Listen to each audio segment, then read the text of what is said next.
Online teaching session में आप सबका स्वागत है।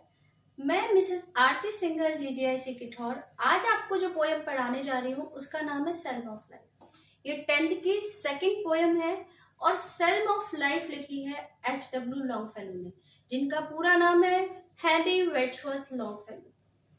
ये पोयम पहली बार 1838 में पब्लिश हुई थी और लोगों ने इसे बहुत पसंद किया।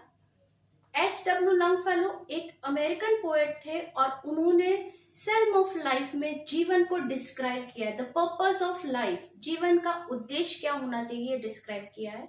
एज अ ऑप्टिमिस्टिक पोएट, एक आशावादी कवि होते हुए उन्होंने ये पंक्तियां लिखी हैं, ये पोएम लिखी है।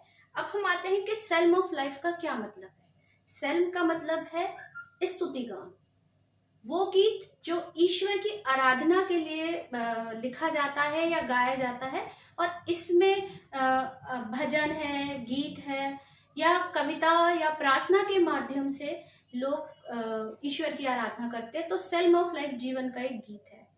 अब आते हैं पोएम पे। देखिए, life is real, life is earnest and the grave is not its goal, dust thou art to dust returnest was not spoken of the soul। Life is real, life माने जीवन, is माने है, real माने वास्तविक, जीवन वास्तविक है।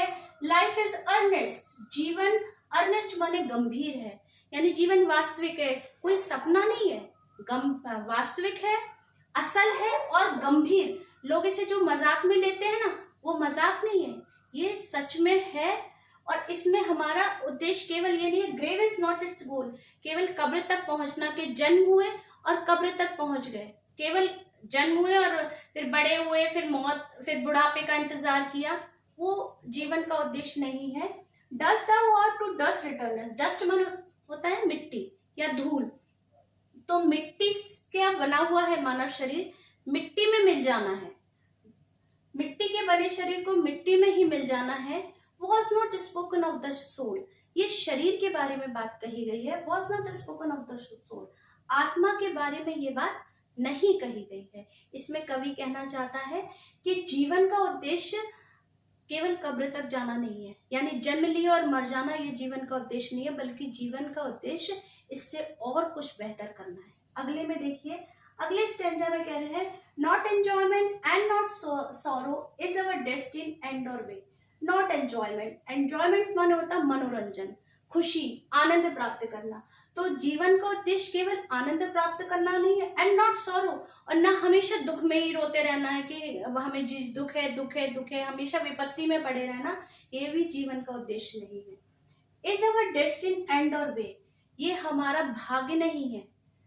But to act that each tomorrow, लेकिन हर टुमारो, कल के लिए कार्य करना, उसके लिए प्रयास करना। फाइंड्स अस फार्दर देन टुडे, फाइंड्स अस हमें ले जाता है, फार्दर माने और आगे की तरफ, देन टुडे जो आज हमें, यानी हमें कोशिश करनी चाहिए कि हम आज से बेहतर करें, आज से हमारा कल बेहतर हो, हम अच्छे इंसान बच्चे बने, अच्छे कार्य करें, ये हमारे जीवन का उद्देश्य होना चाहिए। देखिए, थर्ड स्टैंजा पे हम आते हैं। In the world's broad field of battle, in the havoc of life, be not like dumb driven cattle, be a hero in the strife। in the world's broad, world माने संसार के, broad माने विशाल, field of battle माने युद्ध क्षेत्र में। ये संसार हमारे लिए कैसे है, एक युद्ध क्षेत्र के समान है। तो इस युद्ध क्षेत्र में, in the havoc of life, जीवन के आखिरी पड़ाव में, वैव्योग माना होता पड़ाव। बेटा, वैव्योग जो है वो मिलिट्री के लिए यूज किया जाता है। जब मिलिट्री में कहीं रुकना होता है सेना को, तो वो अपना पड़ाव डाल लेती है, कहीं रुक जाती है, कहीं शेल्टर के तंबू वंबू बांध लेती है, उसे वैव्योग कहते हैं। तो इस जीवन के आखिरी पड़ाव में, be not like dumb driven cattle, cattle जैसे मवेशी होते हैं, जानवर होते हैं, डंप होते हैं, मूक होते हैं, गूंगे होते हैं, तो उनकी तरह हमें नहीं कि एक ही भेड़ चाल में हम चले जा रहे, बल्कि be a hero in the strife. ये जो जीवन की स्ट्रगल है, संघर्ष है, इसमें हमें एक नायक की तरह उभरना है, एक नायक की तरह खड़े होना है। अगला देखिए,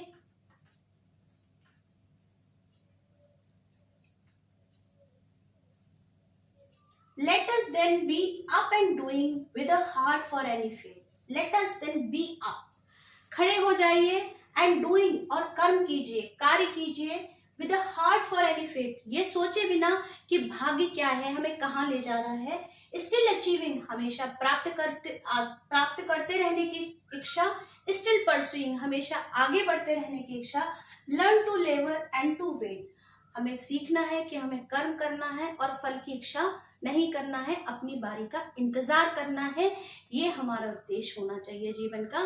इसमें बेटा एक गीता में भी श्लोक है, कर्मण्येवाधिकारस्ते मा फलेषु कदाचन, ये इसमें बताया गया है कर्म की महिमा को, और H.W. लॉन्गफेलो ने सल्म ऑफ लाइफ में भी यही बताया है। उम्मीद है ये पोएम आपको अच्छी लगी होगी। Thank you so much.